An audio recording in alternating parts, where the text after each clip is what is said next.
All right, so we're back for another deep dive, and this time we're heading into some of the more, well, shadowy corners of World War I history. Yeah, we're going beyond the usual battles and the big picture stuff, to focus on some events that really left people scratching their heads, even at the time. Yeah. I mean, imagine being a soldier, you're already dealing with the stress and the horror of war, and then you start encountering things that just don't make sense. Right. And that's exactly what we're looking at today. We're talking about, we've got 3 specific mysteries that we're gonna dive into. Okay, so what's on the list? Well, first up, we're going to the French countryside. There were a lot of reports of really strange happenings there, like ghost sightings and unexplained noises and things like that. Ooh, Right? okay, so already starting off spooky. So we'll dig into that, and then what? Then we're gonna tackle the sinking of the HMS Hampshire, a British warship. Right. A lot of lives lost, and still a lot of unanswered questions about exactly what happened. Yeah, that's always a fascinating one to me because it's such a big event. It's not just a small incident, and yet we still don't really have a clear picture of how it went down. Exactly.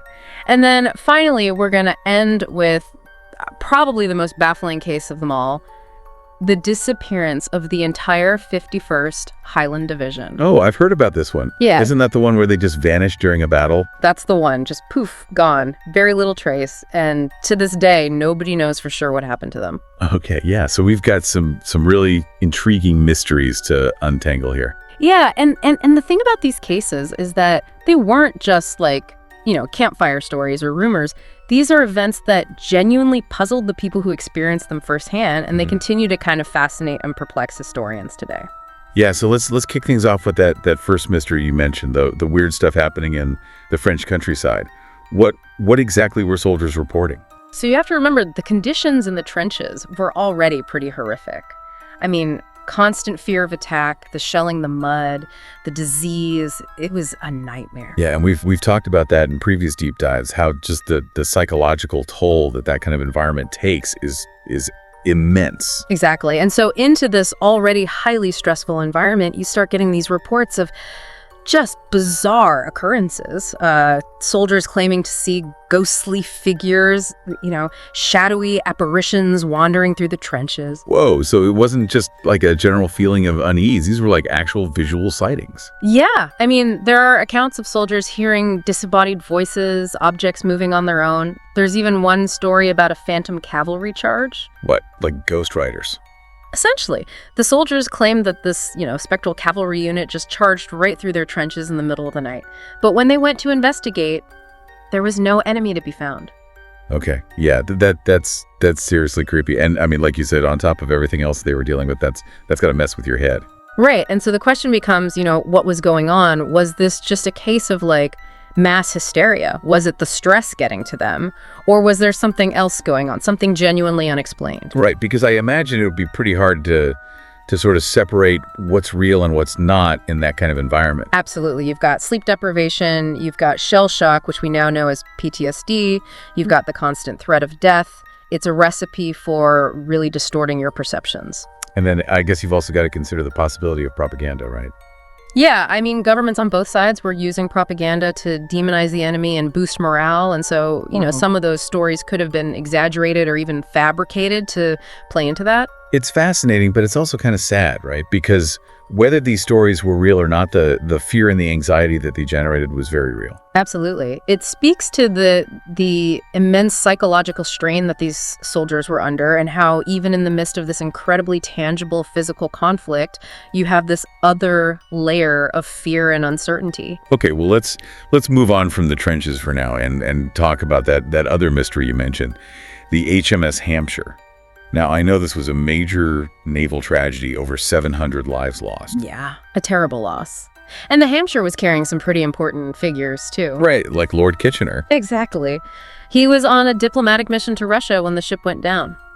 So what do we know about the sinking itself? What actually happened? Well, the ship struck a mine off the coast of Scotland. That much is certain. But where that mine came from and why it was there, well, that's where things get murky. I seem to recall that there were theories about German U-boats operating in the area. Yeah, that was the initial suspicion. And it's certainly plausible. I mean, German U-boats were active in those waters. But the problem is that there's no definitive proof that a U-boat was responsible. So what other explanations were there? Well, some experts have suggested that it could have been an internal explosion, a malfunction within the ship itself. Others have even put forward the idea that the mine could have been British, accidentally laid or left over from a previous operation. Oh, wow. So there are a lot of possibilities, but not a lot of concrete answers. Right, and that's what makes the Hampshire so fascinating. We have this well-documented event with a huge human cost, and yet, over 100 years later, we're still debating what truly happened. It makes you wonder if we'll ever know for sure. It's possible. New evidence could always come to light, or new technologies might help us analyze the existing evidence in new ways.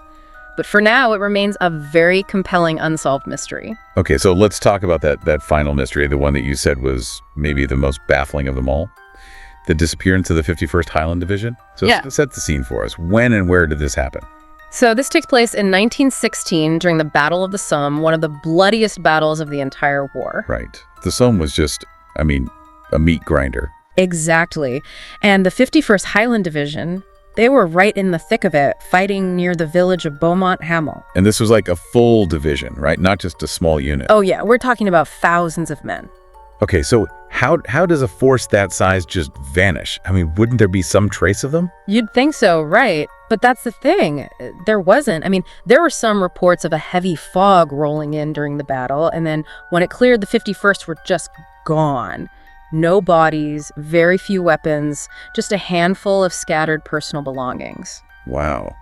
Okay, so what are the main theories about what happened to them? Well, there are a few that have been circulating for years. Some people believe that they were captured by the Germans, but there's no record of that many prisoners being taken. Right, and you figure the Germans would have been pretty eager to boast about capturing an entire division, right? Exactly. Then there's the theory that they stumbled into some kind of natural disaster, a landslide maybe, or a sinkhole, something that swallowed them up entirely. It's possible, but it seems like a pretty extraordinary coincidence for something like that to happen right in the middle of a battle.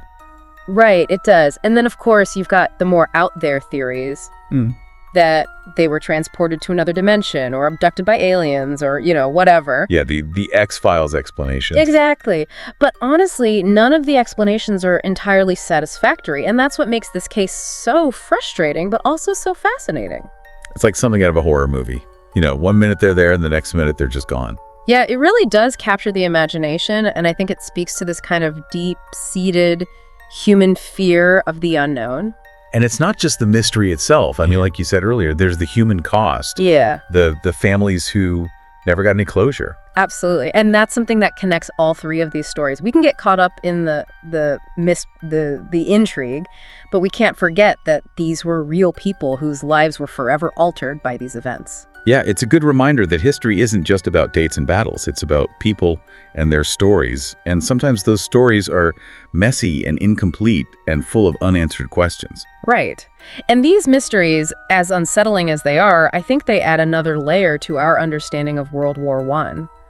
They remind us that even in the midst of all that chaos and brutality, there were moments of genuine mystery things that we may never fully grasp. Well, I think that's a good place to wrap things up for today. We've covered a lot of ground, explored some really intriguing mysteries, and, it's clear that World War I, despite being one of the most well-documented conflicts in history, still holds its share of secrets. Definitely. And it makes you wonder what other mysteries might be out there waiting to be uncovered. Yeah, food for thought. For now, I want to thank you for joining us on this deep dive, and as always, we'd love to hear from you. Which of these mysteries did you find most compelling? Do you have any theories of your own? Head over to our website or social media and let us know. And if you're looking to further explore the incredible stories of World War I highly recommend checking out the story of the Harlem Hellfighters, an amazing story of courage and perseverance in the face of adversity. Until next time, keep exploring.